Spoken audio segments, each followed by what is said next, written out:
Which career do you care more about being remembered for, football or punditry?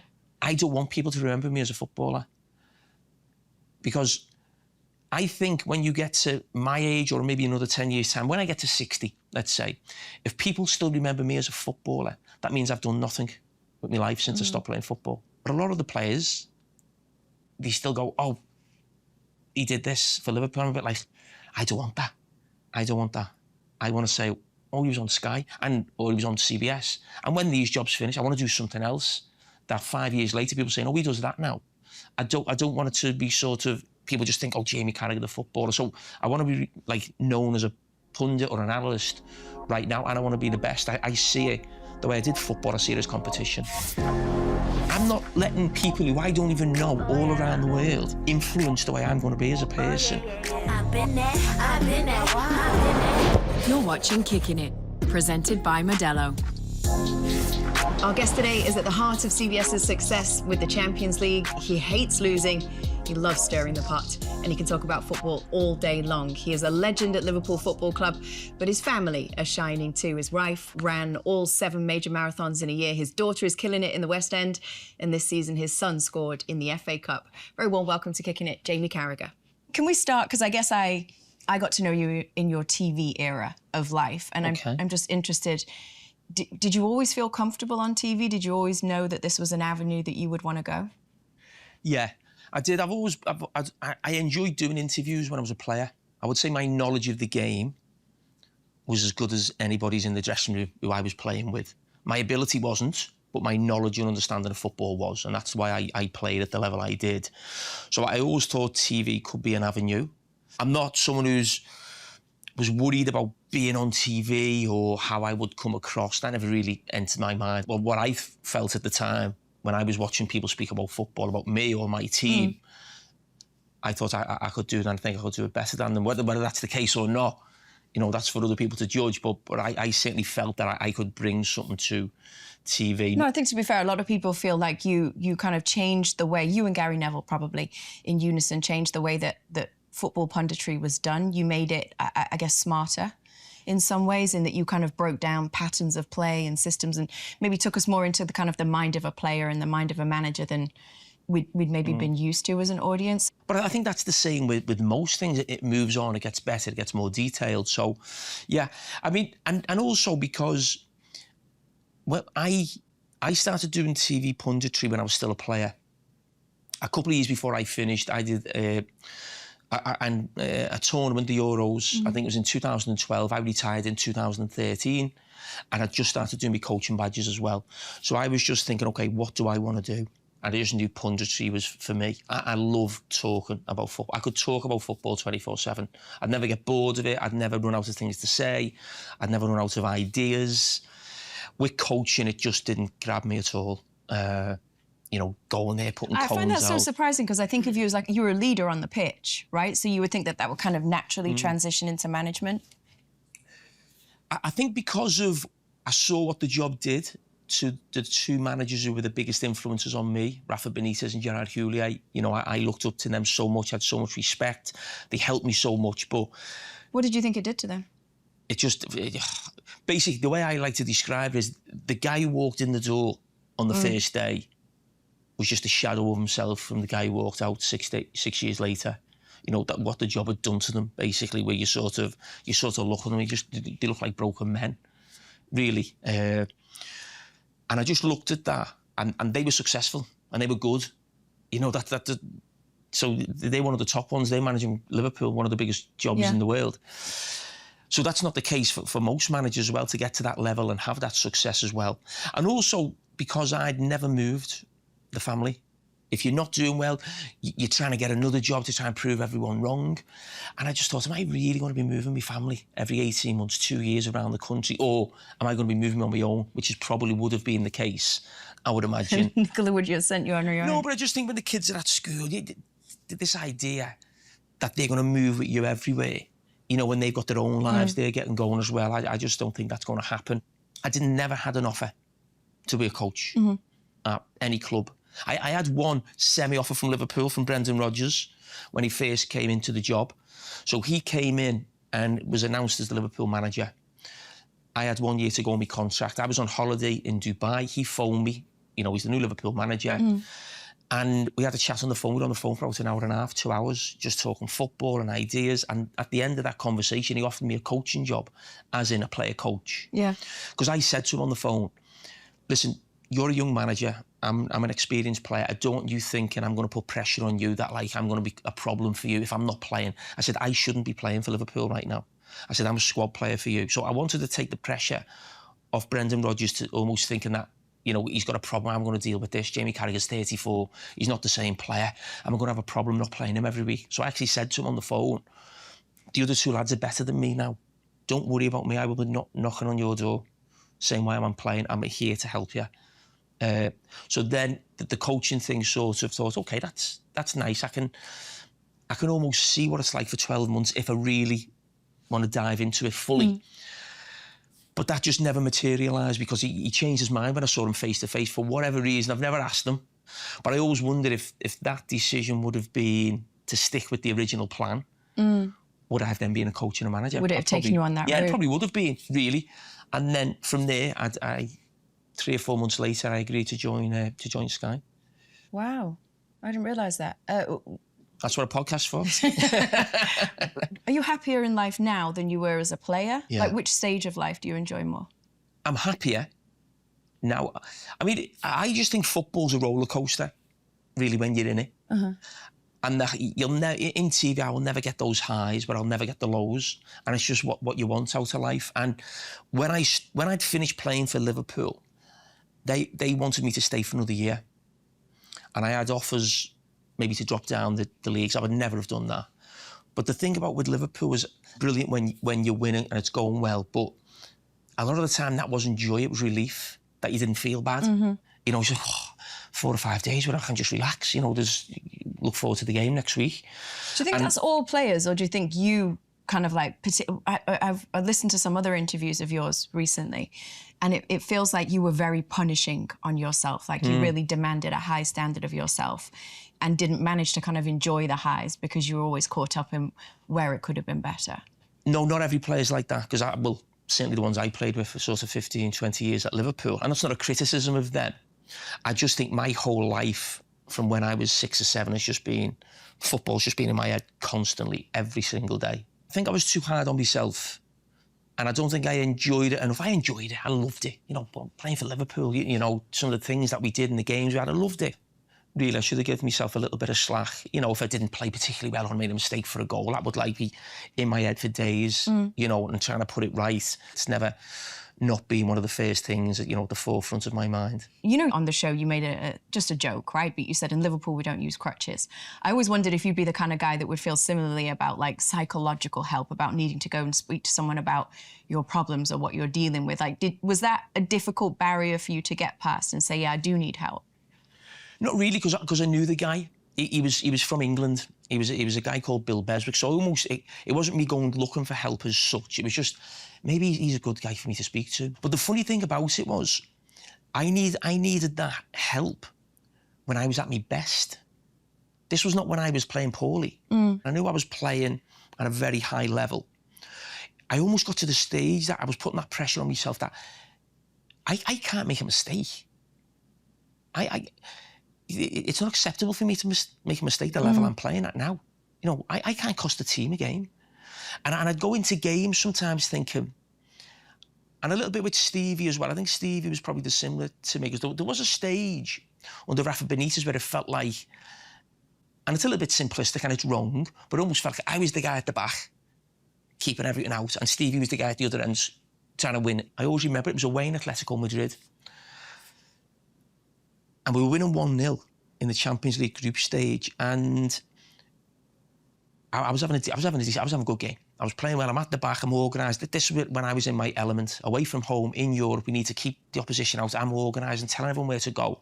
And this long ball come, and the reason I'm pointing at that light there, and I'm not making excuses for a mistake. It was the old stadium, not the new one. And this ball come, and all of a sudden I just lost it in the floodlights. And then I almost had to wait a second to see where it had sort of come. And before I knew it, I felt I'd come in, he'd crossed it in, bump, goal. 1-1, we draw 1-1. It wasn't a knockout game, it was a group game, I think. But it was like, it was a few minutes to go. I've cost the team from winning. And I was in the airport, and you have that feeling where like everyone sat there, we drew a game, and it was me who cost the whole, like everyone else is there feeling a bit like, oh, we drew. And I went, I shouldn't be putting myself through this. I shouldn't. So what I used to do was, I'd probably meet Bill Beswick at home probably twice a season, 3 times a season.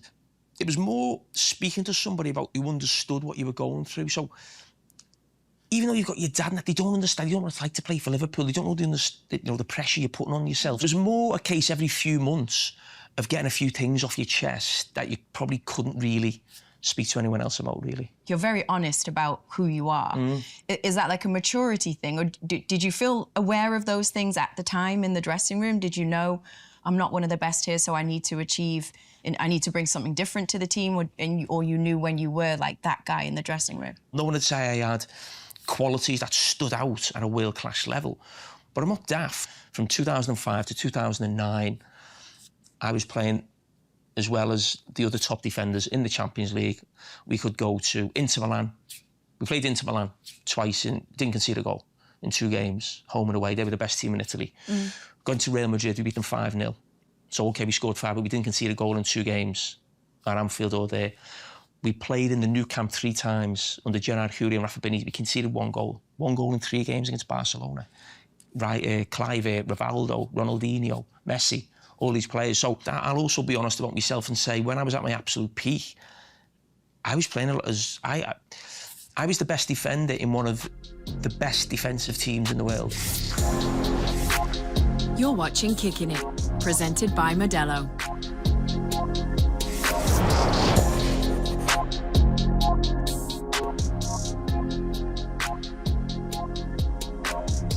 One of the things I've kind of learned about you over the years is how unmoved you are by outside opinion, which is always super impressive to me. Because I think But I do think a lot of people in your position have had that level of fame and still have that level of fame. It can be easy to be affected, especially now where you're so accessible to everybody and you get to hear and see what everybody thinks of you or what they think of your opinion. Did you have to learn how to deal with social media and for it not to affect you? Have you always just been completely... You know what? It's not really social media. I've learned to deal with that from being a footballer. And when I said to you before, I wasn't the best player in the dressing room. I wasn't a superstar. I wasn't a name. I wasn't like this. I wasn't a goal scorer. I wasn't Stevie Gerrard. So people have this opinion that Liverpool supporters love Jamie Carragher. They didn't. It's a myth. Basically, for four years of my career, when I was at my absolute peak and I was playing as well as anybody in my position, probably in Europe, and that's a fact, Jamie Carragher, great. I got a song then. We all dream of a team of Carraghers. I was 27 when I got that song. I wasn't 21. I've been playing for Liverpool for nearly 10 years. So what I'm saying is, for the majority of my career, where I'm building up as a player at Liverpool, playing every week for Liverpool, he's not good enough. If we want to win the big things, Jamie Carragher's not good enough. OK? Then I win the Champions League. I'm playing as well. So I have 4 or 5 years of being, OK, oh, he's great, Carragher. And then, oh, he's too old. He shouldn't be playing. He shouldn't be playing.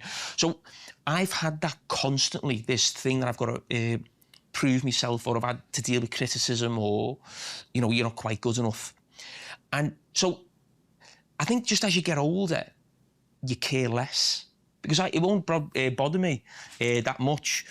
But I do worry about young kids in that I think there's so many people in the world now, not just young kids, people, you know, my age now, who are living their life through the opinions of other people and what they think they should do. It's like, you know, you see people just not being themselves, putting on an act, you know, virtue signal on, you know, social media, so everyone tells them they're great, when it's not really them. We all look at them and think, oh, God, makes you want to be sick. You know, so they didn't really mean that, you know. And also then you see a lot of people, Michael being one, I think, who they come off social media a little bit. And I understand it. Why would you want that crap in your life, or someone you look at your phone and people getting to you? Like him not paying attention to Twitter, you're saying? Yeah, or maybe coming away from it. And listen, I think a lot of people have done that. I haven't. Because I think with social media, I think the way I've learned to sort of use it is to not let it use you. I'm going to use you to help me. You know, I'm putting my stuff out there. This is my opinion. This is, or whatever it may be. Why would I be affected by all these people around the world who I don't think know as much about football as me? They've not played at the level I've played at. So why would I change my opinion because they've got a different opinion to me? No, that's my opinion. Well, what about being liked, though? Do you care about that? Because that's different to caring about someone's opinion. No. I think I think everybody wants to be liked. Who would not want to be liked? I don't want to be disliked. But I'm not going to go out my way and be this different person to make sure everybody likes me. I could easily do that. I could easily play that game. Never give any opinion, any question you ask me. Just put all my charity... I don't think you could. You can't play that game. No, I couldn't. Exactly. I wouldn't want to play that game. But I could just only put my charity work on social media. Or not my charity. I don't want to say that as if like I do loads for charity. But, you know... You could influence the way people perceive you. Yeah, I get it. I know what I am. I know who I am. You know what I mean? I know I'm a good lad. I'll do anything for anyone. But I love football. I'm passionate about it. I'm going to give my opinion about it. I'm going to tell you straight because I love the game. I love it. I'm not letting people who I don't even know all around the world influence the way I'm going to be as a person or what I'm going to do. I look at my life and think, you know what? I've done all right. And you need advice off people, and sometimes you listen to things and you think, OK, you make mistakes or you get things wrong. You think, oh, but I don't need someone else to tell me. I know myself. You think, that was too far, that I crossed the line there, or that was, I was only trying to have a laugh. Like when you said I was disloyal to my husband on air, that kind exactly. of line. And then you know, don't you? You think, oh my God. But then, you know, we got on with it. There's always another day, isn't there? There's always another day. You apologise on the first time today, yeah. Does not being bothered by people's opinions is one thing. Does it bother you when you find yourself in controversy? Because media here can be vicious, right? When you feel like you're at the centre of something of that, and you maybe feel, I got it wrong. Do you find that hard to shift? Because you obviously in your... But that's because it's yourself. That's because you know you think, I got that one wrong, or whatever it may be. But I've now been in the public eye. So when was I started being in the public eye? Probably when I was 18. I made my first game for Liverpool. So I've been in the public eye longer now than I haven't been in the public eye. You know, and that's going to be the same for the rest of my life. So I'm used to the fact that if something happens or anything, I'm going to be all over, not all over the papers, I wouldn't say that, but probably social media, mail online, all these different things. I can park it, you know. But if I know I've done something myself, I'd be a bit like, oh, it's not so much, oh, everyone's found out about it, because that's my life.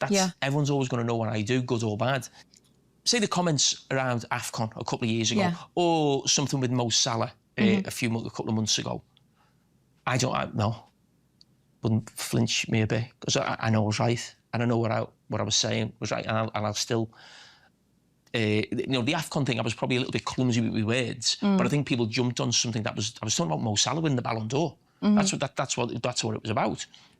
But if I had an opinion on something and I believed it, but the rest of the world over there was saying a different opinion, let's have a debate. I'll go for it. I'm not backing down. And because I'm not just saying things for saying sake. I've thought about it. When I say things on TV, I've thought about it. No, I know that. I don't just come out with a statement. And sometimes people might say, oh, that's controversial. Wow. Debate it. I don't like when people say things and they've got nothing to back it up. I'm often interested in kind of like the two different sides of you I get to see, which are both totally genuine. But who you are on like Monday Night Football and who you are on the Champions League show can feel like, obviously there's crossover, but they're also two different people, two different sides of you in some ways, in that I think you're very aware of the prestige of Monday Night Football. And actually, you're the face of basically what I would consider probably the two best soccer shows internationally in England and in the US, but in very different ways. Do you enjoy getting to kind of be both those versions of you? I love it. I love the way, and I just love the fact that I can go from a Monday and then to a Tuesday at CBS, and I just feel like I'm a sort of either end of the scale of punditry. Yeah. I love it. Love it. I do see... I don't see punditry or my role as a pundit as I'm just turning up to talk about football. I'm putting a nice suit on and I'll sit there. And I think there's a lot of players in the game who probably see punditry like, oh, they just turn up an hour before, put a nice suit on, say a few words, look good, bit of makeup, got the hair done, and that's it. For me, what is it for you then? What's the purpose? No, it's a proper, it's like I want to be the best at it. Which career do you care more about being remembered for, football or punditry? I don't want people to remember me as a footballer. Because I think when you get to my age or maybe another 10 years' time, when I get to 60, let's say, if people still remember me as a footballer, that means I've done nothing with my life since I stopped playing football. A lot of the players, they still go, oh, he did this for Liverpool. I'm a bit like, I don't want that. I don't want that. I want to say, oh, he was on Sky or he was on CBS. And when these jobs finish, I want to do something else. That 5 years later, people saying, oh, he does that now. I don't want it to be sort of, people just think, oh, Jamie Carragher, the footballer. So I want to be like known as a pundit or an analyst right now, and I want to be the best. I see it, the way I did football, I see it as competition. Do you consider yourself in direct competition with other pundits? Yes. Do you? Yeah. Who's your number one competition? I would say shows rather than sort of pundits. Okay. So it's not like, so I go, oh, I want to be better than Gary Neville. If we're on a show together, so I don't want to be, oh, I'm trying to beat him on my own show. No, I want Monday Night Football to get the award for the best football show. I want CBS to get an award. What was the award we were always talking about? The Emmys. The Emmys. Trying to win an Emmy. But I don't want to get the best pundit as such. I'd always want our show to get the best.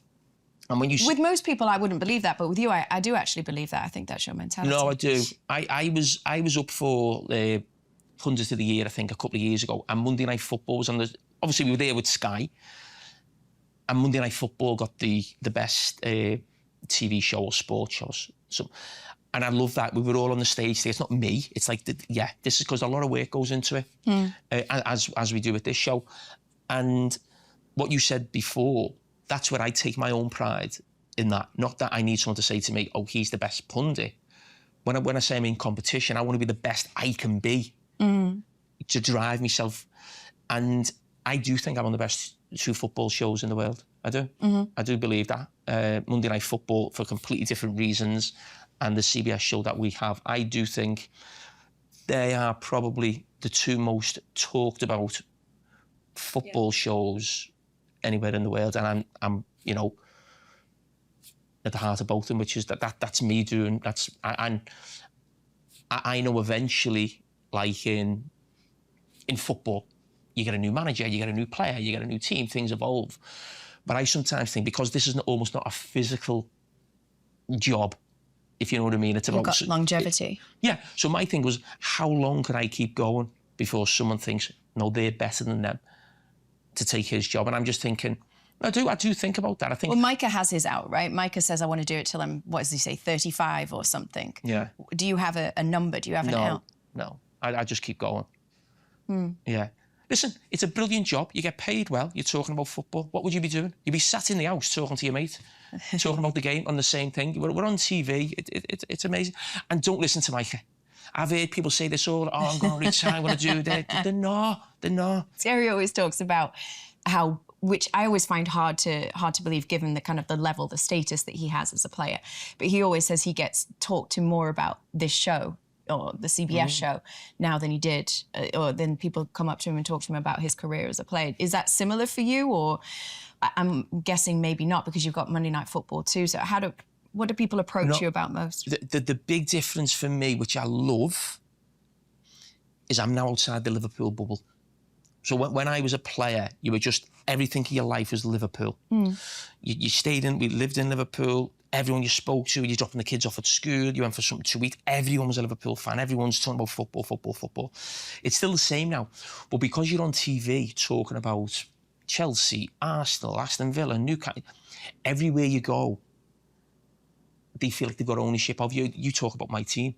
You know, so before I was a Liverpool player, now it feels like I'm almost everybody. So if I get in a taxi, every time I get in a taxi in London, we're just talking football for 20 minutes. Who's your team? Blah, blah, blah, blah.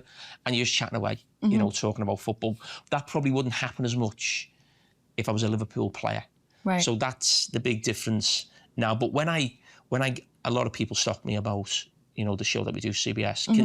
And the thing with the show that we do here, and why, I know the show and the producers, they're probably different to what you have in the UK.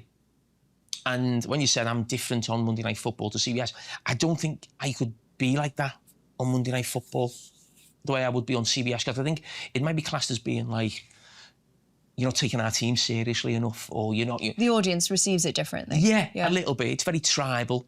Every team, people are watching it to their team. Whereas when it's the Champions League, a lot of people are watching, you know, their team might not even be in the Champions League, but they're just watching it because it's the cream of, you know, European football.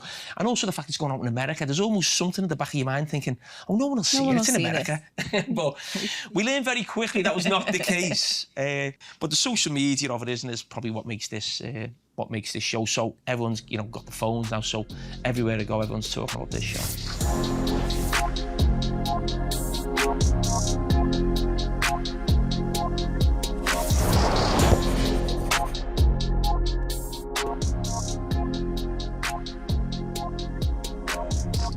I think one of the things I most admire about you is you're very aware of how successful you are and how your voice carries. If you say something on air, you know that it will resonate, but at the same time, you never let your ego get in the way of things. It doesn't feel like. It feels like you're always willing for the show to win, whatever the joke is or whatever that takes, however you have to position yourself in the show. So I always admire that about you, because I think with athletes, ego can be a big thing oftentimes, right?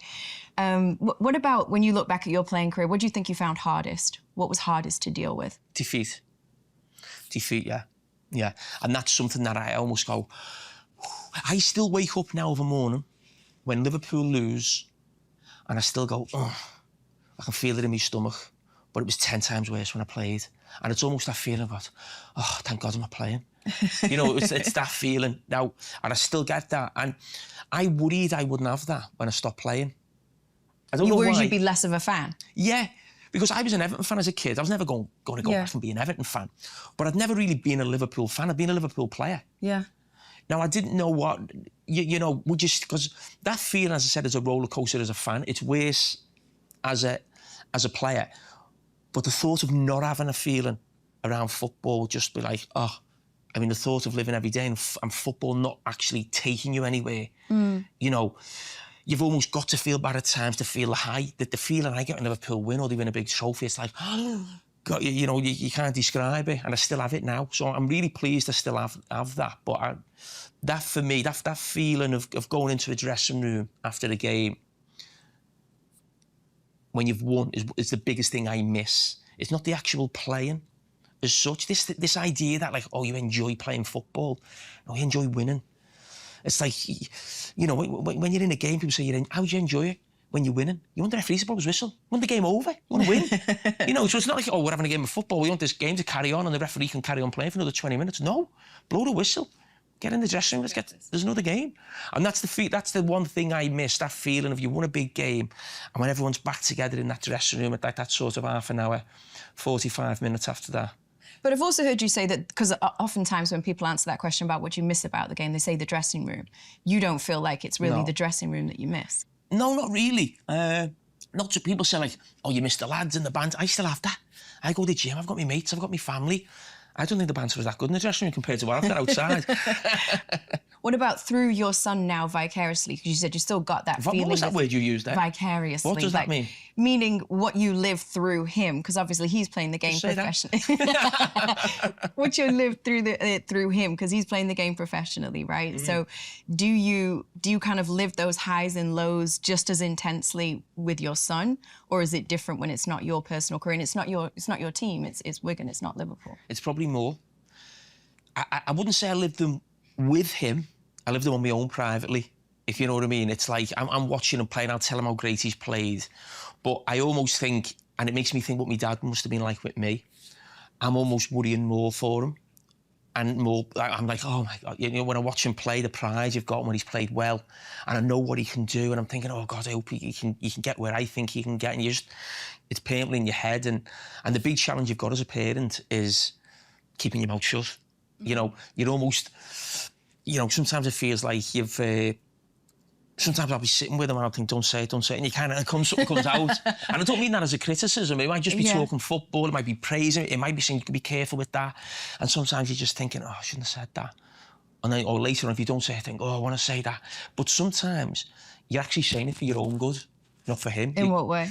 you want it off your chest. You're trying to get something off your chest, really, some ways. But it only comes from a good place, and it's learning as a parent what to sort of say and not what to say. But what I mean by that, I was never one of those parents who's like shouting from the touchline or getting on his case if he hasn't played well. My dad never did that to me. When people say, "Oh, my dad's my biggest critic," I'm like, what? What? Why? Your dad should only be your biggest supporter. I know sometimes people are saying that as if in a way that maybe to try and come across as humble, or the dad's trying to like keep the feet on the ground and all that. But I didn't need my dad to keep my feet on the ground. James doesn't need me to do that. Your dad as well seems like a big character. Yeah.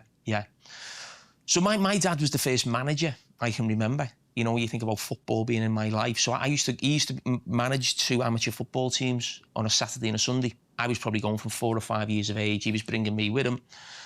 I was on the back of a van with all of the men who were going to the game. And I always remember, like, at the back of a van, it was open and people were just sitting on the end and like the roads there. And, you know, you just going to the game, listen to all these fellas talk football, and I'd just be watching my dad on the sideline, you know, giving the referee stick, you know, talking his own players up, having a go at the opposition players, trying to wind people up, trying to gain an advantage to win the game. And yeah, and that's where you get it from, basically. Yeah, basically, that's where it come from. Yeah, so we're certainly not known for being shy in our family, all the boys anyway. But that was my first upbringing for football. I can still remember all the players. I could name the team of Merton Villa and De Bruyne and the players. Yeah, so yeah, you had Smigger in goal, you had Billy McGee at the back, Jacko at the back. Used to be in midfield. Bailey, Bucco. Butler on the right, Terry McDonough, left midfield, great left foot, Billy Webb up front with Joe Symes, maybe Frank Symes at right back. Yeah, I remember all those players. They were like, not here, but I suppose they were. They were my first football people I can remember before I started going to watch Everton. That, you know, you mentioned Bucco and whoever else you said. I was on the phone to his brother before, actually, on the way up here, over tickets for me to go and watch me. Are you still, have you consciously stayed close to a lot of the people that you kind of grew up with? Because it feels like Scouse identity is so much more, like, evident or so much more pronounced in people than often if you're from London or whatever. I feel like you're always a tight-knit group. There's like an identity around you that everybody knows. You'll be quick-witted, you'll be sharp-tongued. Like, I don't know if I can relate to that because I don't feel like I have it with Manchester. How important to you is it to be in Liverpool, for your kids to have grown up in Liverpool and that to be like part of who you are?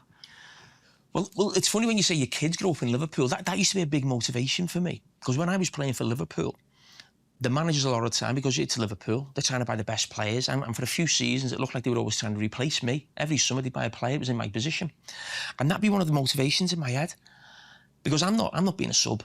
I'm not having this fella coming in from abroad. Means I've got to move my kids and family to live in Birmingham or Newcastle or London, because I'm going to have to play somewhere else. That's not happening. But it's not a conscious decision that I want to stay in Liverpool and I want to be around my friends and family who I grew up with. I just feel more comfortable with them.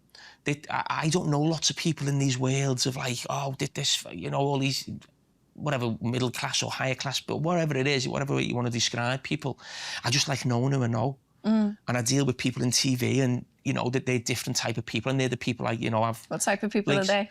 No, but what I'm saying is, you know, people who run the shows, they've got different lives, they've got different things going on than they would do probably my mates in Liverpool. And I like that sort of, I can bounce between everybody, really.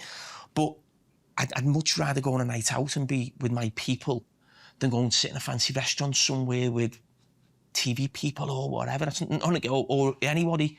I just love having the crack and having a laugh and one-liners and quick-witted and enjoying myself. But I think the thing about Liverpool is we probably feel like we're marginalised a little bit or looked down on a little bit, or people take the piss a little bit.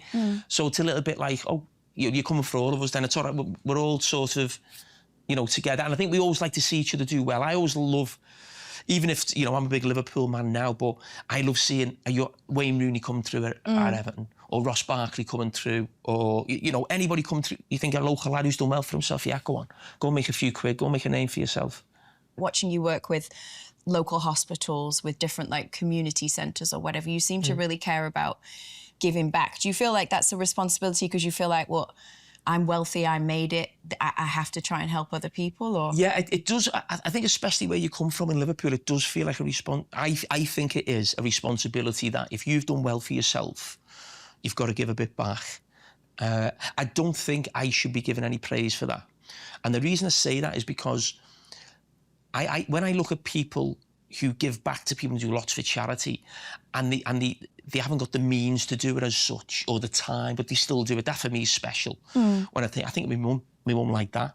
I think of a woman in Bootle called Anne Kirby who does that for people in Bootle and Marsh Lane. A woman called Lynn Higgins who helps with my charity in and around Sefton.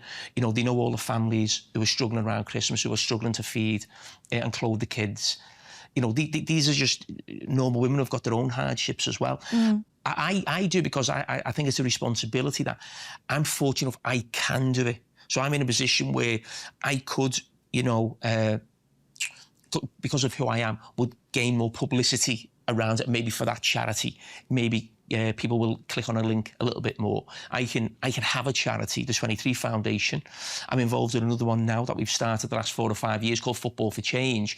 I do think in Liverpool, it is a responsibility because it is an area that has had tough times economically, you know, getting, you know, looked after, you know, what you get from government is not always great. So I do think the sort of the celebrities, if you like, or whatever you want to call them, in Liverpool and Merseyside, I think the majority of them do give back and do as much as they can. It's very cool. Your daughter's becoming a Liverpool celebrity now. She's at the West End. She's doing the Hunger Games on stage, which is proving to be super successful. She got nominated for an award as well for, I don't know the exact award, but it was an on-stage, a theatre award, right? Have you voted? I have voted. I voted yesterday. I guess I'm just interested, like, with James, you said, you know, you live it even more intensely because it's football. When your kid is gifted in something that you're, no offence, but totally not gifted in, right? I'm imagining acting, dancing, all of that. Where do you think you got table time from? Do you live it? Is it easier to enjoy? Can you just sit back and totally kind of soak it in? Well, I think Nicola, the way I am with James, it's almost like we both obviously love our kids equally as much, but you know, I'm more with the football. Nicola's more with me and you know, a dance and stuff when she was younger, now into the acting and where she was going to sort of, you know, drama schools. And you know, when Mia went to live in New York for a year at the Lee Strasberg School, I was almost told that in some ways that was like a thing between Mia and Nicola. But that's fine, you know, they're more, I'm more. That's their world. Yeah, exactly, yeah. But I do. The buzz I get now about watching it on the show, I've watched it about 10 times now. I think Nicola's watched it 25 times. I love taking other people with me just to see, like, because I'm so proud of her. But once I've seen it, I've seen it. And, I you know, I'm almost like, you know, that's why I'm enjoying showing other people's off. reactions, Probably right? showing off in a way, isn't it? Really. So I love sort of, you know, come to the show, I'll pay for it. I just want to see I want to see your reaction, you know, to the show type of thing. And when I've always known that she's always just had something about her since she was a kid. We've got all the videos on our phone, you know, there was no probably real social media then as such. It was just, you know, camera phone. And the videos we've got when she was 4 or 5, you just knew she was just like... She had like star power. Yeah, just had something about her, a bit cheeky, a bit, you know, wasn't shy, putting herself out there. And but she's put the work in. One of the things I love, I think most when we hear about your life and stuff, is the way you talk about your wife. You're always so honouring of her. It's very cool to listen to. Can we make sure we put this out on the social? It's true, though. It always makes me wonder, for you to speak as highly of her as you do, and I don't think of you as somebody who's kind of like overly effusive. What was it about her? What made you fall in love? What made me fall in love? She was gorgeous. That was about it at the start. And then obviously get to know. But Nicola. So have you seen that picture, like the mural of me in Bootle? Or yes. I think we've had it on the show. That's why I mentioned it. Well, Nicola's mum lives 3 doors down from that. Oh wow. So we basically lived. What would it be? Less than a mile away from each other. So you'd known her growing up? Yeah, Nicola's a bit younger than me, so I think Nicola's 3 years younger than me. So when you're in primary school, that's a big difference. We went to St James's, so we all went to the same junior school as kids, and then I went to a one in Bootle, the high school. she thought she was a little bit better and went to Warren Crosby a little bit, you know, we can't go to Savio, it's a bit rough. And then you get a bit older, you start going out, don't you? Bump into each other, and it went from there. Her dad was a huge football fan, John. He's a Everton season ticket holder, but now he's a Wigan season ticket holder because he watches James every game. What's her biggest influence on you? Her biggest influence on me? She's got good sort of advice. I can be a bit lively or, you know, and sometimes she can just say something, you just go, yeah, she's right with that. You know, just slow down a little bit, or, you know. She's level-headed. Yeah, she is. She's probably more of a thinker and a worrier a little bit. I'm not really a worrier. I'll just, you know, sometimes, and to be honest, we probably complement each other. And probably sometimes I'm giving her advice about, like, don't worry about it, I'll sort it out, or we'll fix it, or that'll, you know, things happen. You know, that's life, isn't it? You know, you've got to bounce back from it, or whatever that may be. So we are probably different in that way, so we're probably good for each other.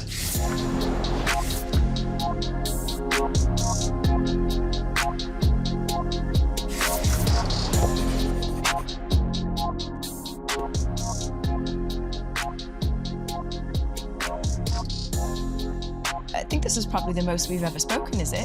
Is it? Outside of the show, I think so. We were in an airport one time together in Italy. Do you remember we went to the game, the Atalanta game in Bergamo, and we had a minute there, but otherwise, I think we had like an hour or whatever till we were waiting to board, but I think this is probably the most time we've spent together. Yeah, have you enjoyed it? I have enjoyed it, yeah. Found out any secrets? No secrets, I don't think. But do you know, when we first started working together, I was always in that place where I couldn't figure out, does he like me? Does he are the jokes because he dislikes me? Like, I could never figure it out. But I've gotten to a place where I feel very comfortable with you. So thank you. I appreciate the conversation. Okay, thank you. Okay. Thanks, Kate. Thank you.